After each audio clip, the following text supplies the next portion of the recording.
Everyone, welcome back to my channel touch line talks. तो आज हम 3 टॉपिक डिस्कस करने वाले हैं। पहला, जो पोर्टुगल के ड्रेसिंग रूम में हीट बढ़ गई है ज़्यादा, जोआ नेवेस और क्रिस्टियानो रोनाल्डो की जो कंट्रोवर्सी, कह रहे हैं ऐसा कि कंट्रोवर्सी है, स्टेटमेंट, एक जोआ नेवेस के स्टेटमेंट की वजह से कितनी हवा बन गई है पोर्टुगल के खेमे में और पोर्टुगल के फैंस के बीच में। और दूसरा जो टॉपिक हम डिस्कस करेंगे वो ब्राज़ील की जो विन थी हाईती के ओवर 3-0 वाली, वो, और कल का मैच जो स्पेन वर्सेस सऊदी अरेबिया के सामने हुआ था, जिसमें स्पेन बहुत अच्छी तरीके से जीत गई थी वो। तो मैं पहला जो टॉपिक कवर करूँगा वो है कि पोर्टुगल का अभी जो सिचुएशन था डीआर कॉन्गो के मैच के बाद जब ड्रॉ हुआ था, उस टाइम पे ज़्यादा हवा क्यों बन गई इस चीज़ की, क्योंकि सब ने स्कोर करा था। हालैंड देख लो आप, एम्बापे देखो, मेसी ने हैट्रिक स्कोर करी, लेकिन जो रोनाल्डो था वो स्कोर नहीं कर पाया और उसकी टीम बहुत, हम जो एक्सपेक्टेशन लगा के बैठे थे उससे कम खेली। अब इसके बाद क्या हुआ, जब जोआओ नेवेस को अपना मैन ऑफ द मैच का अवार्ड मिला और प्रेस कॉन्फ्रेंस हुई, तब जोआओ नेवेस ने एक स्टेटमेंट दिया कि we know everything Cristiano has done for us, for the national team and for football, but today he is no different from anyone else, he is just another player here to help the team. इधर इस बात पे बहुत लोग कह रहे हैं Joao Neves को कि जो तूने बोला है, स्टेटमेंट दिया है तूने, वो गलत है, क्योंकि रोनाल्डो, लोग ऐसा कह रहे हैं कि रोनाल्डो ने बहुत कुछ दिया और वो ऑर्डिनरी प्लेयर अभी रहा नहीं है। अगर वो पिच पे है तो अपना इम्पैक्ट दे रहा है, वो कुछ ना कुछ करे जा रहा है। अब जोआओ नेवेस का जो इधर स्टेटमेंट था, I think it was mistake of words. इधर जो बोलने गया वो, और वर्ड्स उसने सही चूज़ नहीं करे, उसने ऑर्डिनरी यूज़ कर लिया। उसने बोला ही इज़ जस्ट अनदर प्लेयर। अगर वो ये भी बोल सकता था एवरी प्लेयर इज़ इक्वल, वो अगर ऐसा कुछ बोलता तो शायद इतनी हवा नहीं बनती। लेकिन ये स्टेटमेंट के बाद जो हुआ वो देखने लायक ज़रा भी नहीं था पोर्टुगल फैंस के लिए, जो रियल जेन्युइन फैंस है। इधर ब्रूनो फर्नांडिस के फैमिली के पेज पे जाके, ब्रूनो फर्नांडिस की वाइफ के पेज में जाके उनको गालियाँ देना, उनको ब्रूनो फर्नांडिस की डेथ विश करना। लोग कह रहे हैं कि मर जाए ब्रूनो फर्नांडिस। आप जोआओ नेवेस की गर्लफ्रेंड के पेज पे जाके लिख रहे हो पास द बॉल टू रोनाल्डो। ये सब, ये I think it is not appropriate. इसमें थोड़े फैंस जो होंगे वो तो जेन्युइन भी नहीं होंगे, सिर्फ इंस्टाग्राम पे दिखने के लिए, सिर्फ अपने को रोनाल्डो फैन दिखाने के लिए ये सब उसने करा होगा। अब इधर ब्रूनो फर्नांडिस की फैमिली को टारगेट कर रहे हैं, क्योंकि बहुत सारे रीजंस ये है कि लोग कह रहे हैं ब्रूनो फर्नांडिस ने पास नहीं दिया रोनाल्डो को, ब्रूनो फर्नांडिस ने ये नहीं करा, वो नहीं करा। फिर उसमें आप स्टैट्स लेके आ जा रहे हो कि रोनाल्डो और ब्रूनो फर्नांडिस ने 80 मैच खेले, 120 मैच खेले, उसमें सिर्फ 6 बार ब्रूनो ने असिस्ट दिया। अरे हर बार ऐसा नहीं होता है कि आप सिर्फ एक पर्टिकुलर प्लेयर को असिस्ट दो, और वो नंबर्स की बात पे तो आ ही जाते हैं सब लोग। फिर जोआओ नेवेस की गर्लफ्रेंड के पेज पे जाके उन्होंने अब चालू कर दिया लिखना पास द बॉल टू रोनाल्डो। एक बंदे ने ब्रूनो फर्नांडिस के कमेंट सेक्शन में पूरा गेम प्लान लिख दिया कि ये करो फिर वो करो। अगर इतना आता होगा तुझे तो फिर तू क्यों नहीं है टीम में। ये सब बात ही करेंगे, सिर्फ इनका काम बस यही है कि जाके हेट रेट स्प्रेड करना। जिनको रियल रीज़न पता है क्यों पोर्टुगल नहीं जीती, वो सब साइलेंट है। उन सबको पता है कि आगे अगर जो मैच होगा उसमें इम्प्रूव करेगी पोर्टुगल। ये अब पेड्रो नेटो को बहुत सारे लोग गालियाँ दे रहे, सब इस मूवमेंट पे, हर बंदे के जो भी पोर्टुगल की टीम में, सबके इंस्टाग्राम पेज पे कुछ ना कुछ तो लिखा हुआ है, एक्सक्लूडिंग नूनो मेंडिस, क्योंकि नूनो मेंडिस इसमें पूरी कंट्रोवर्सी में कुछ था भी नहीं, वो कहीं पे नहीं था।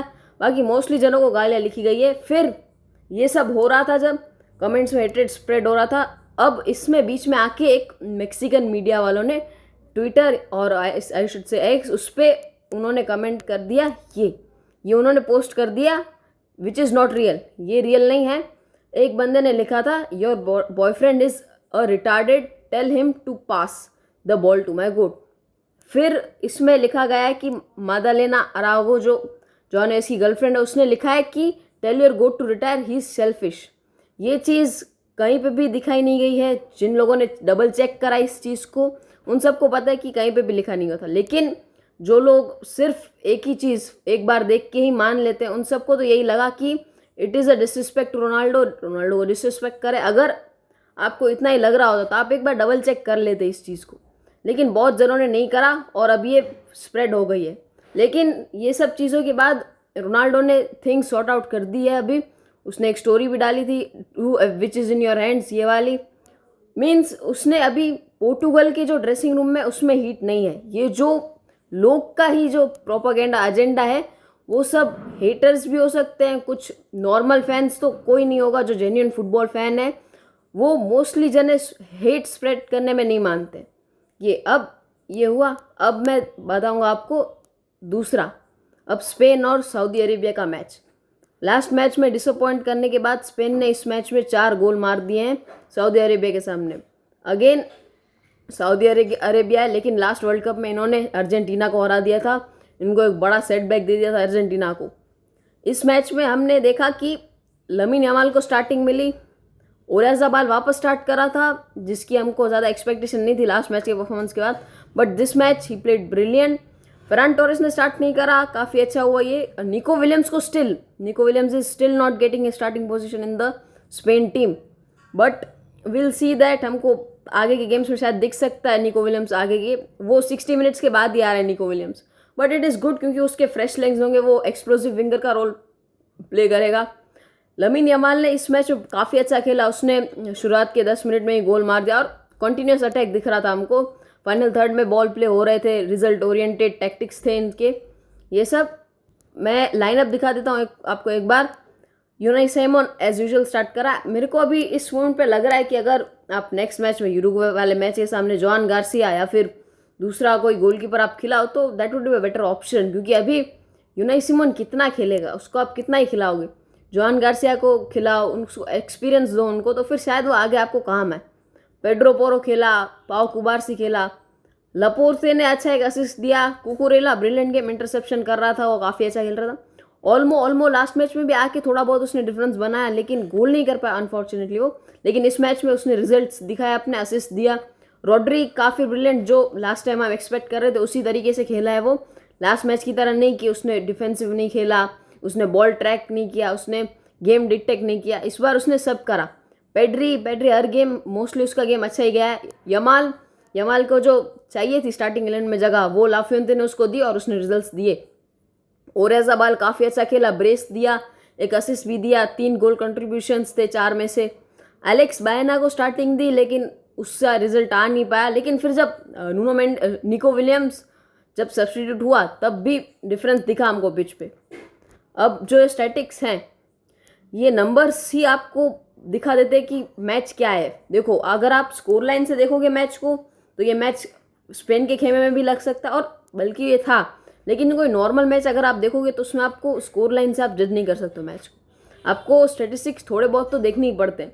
इसमें आप देखोगे अगर बॉल पोजीशन 67% था इन्होंने, लेकिन सामने वाली टीम ने ज़्यादा एरिया कवर करता, बट दैट डजेंट मैटर। अगर आप वर्क दे रहे हो तो आप रिजल्ट आना चाहिए। अगर वर्क के बिना रिजल्ट आ रहा है, there is no problem in that, but work देने के बाद भी रिजल्ट नहीं आ रहा, दैट मीन्स कहीं पे आप लैक कर रहे हो, गेम प्लानिंग में लैक कर रहे हो आप।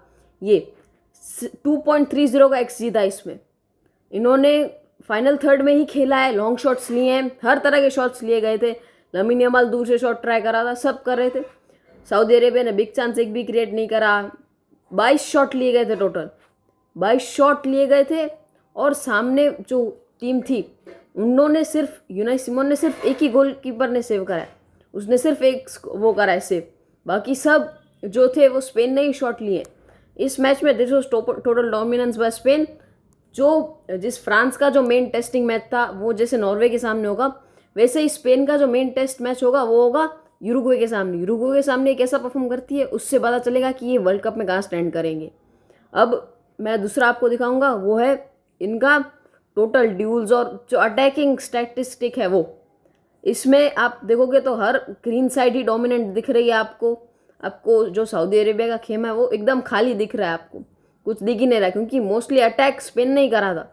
वो फाइनल थर्ड में घुस रहे थे, अपने बॉक्स से बाहर निकल रहे थे, बॉक्स में रह रहे थे, they were staying in the box, और टारगेट पे शॉट ले जा रहे थे। 4 गोल मारे, that is enough to say. Now we go to the next match, Brazil versus Haiti.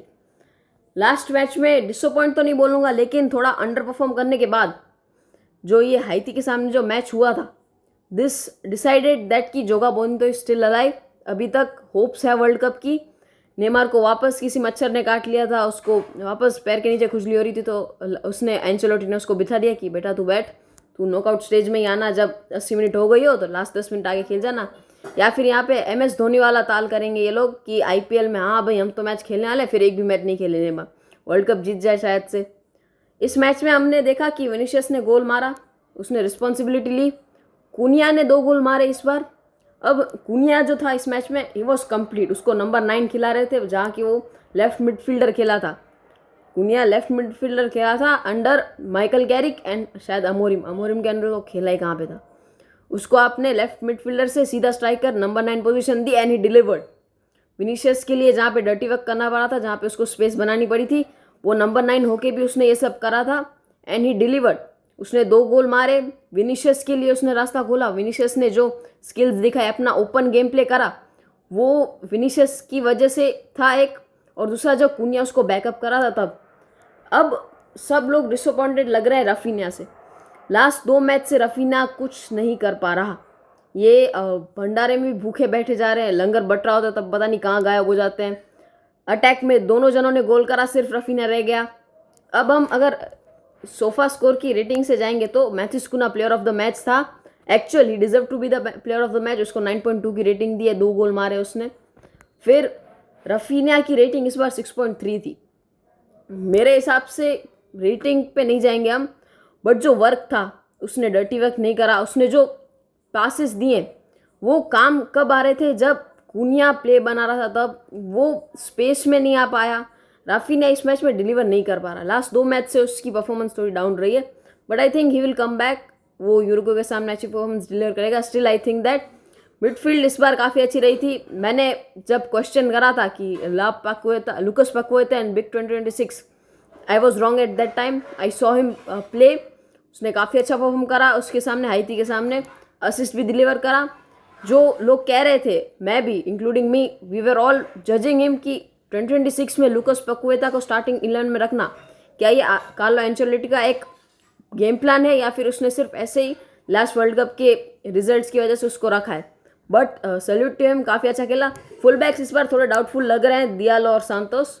इन दोनों पे थोड़ा वर्क करना पड़ेगा आपको, बट मोस्टली जो वर्क था मिडफील्ड ने करा था। काफ़ी अच्छा खेल रहे थे मार्किनियस और मगलियास, जितना एक्सपेक्ट करा था वैसे ही खेले ये लोग। Brilliant game bye them. Now अब हम इनके स्टैटिस्टिक्स देखेंगे। पोजीशन सामने वाली हाइती ने भी रखा और ब्राज़ील ने भी रखा। कवर हाइती ने भी करा, डिस्टेंस ब्राज़ील ने भी करा, बल्कि हाइती ने ज़्यादा करा कवर डिस्टेंस। XG इनका 1.75 था और सामने 0.23 था। Big chances 5 big chance create करे, टोटल 8 शॉट्स लिए गए। गोलकीपर ने ब्राज़ील की तरफ से 3 सेव करे एलिसन ने, और सामने 2 करे।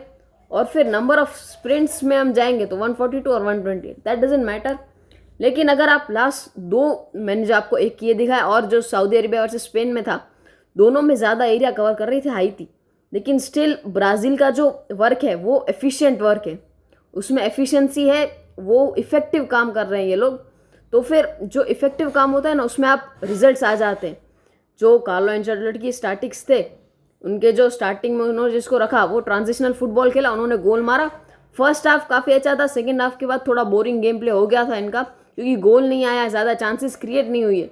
लेकिन I think this was a plan कि अगर आप स्टार्टिंग में गोल कर जाओ फिर थोड़ा सेफ खेलो, आराम से खेलो फिर बॉल को, एंड कार्लो एंचेलोटी ऐसा ही खेलता आ रहा है।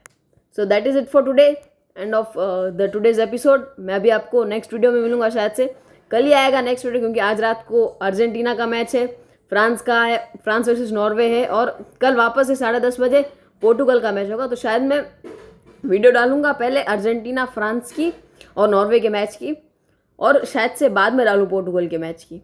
सो दैट इज़ फॉर टुडे। अब मैं आपको मिलूंगा नेक्स्ट वीडियो में। Make sure you drop a like, you subscribe the channel, bell icon दबा दो, तो फिर जो भी मैं वीडियो डालूँ आपको नोटिफिकेशन आ जाए। एंड अगर कोई सजेशन है तो आप कमेंट्स में ड्रॉप कर सकते हो।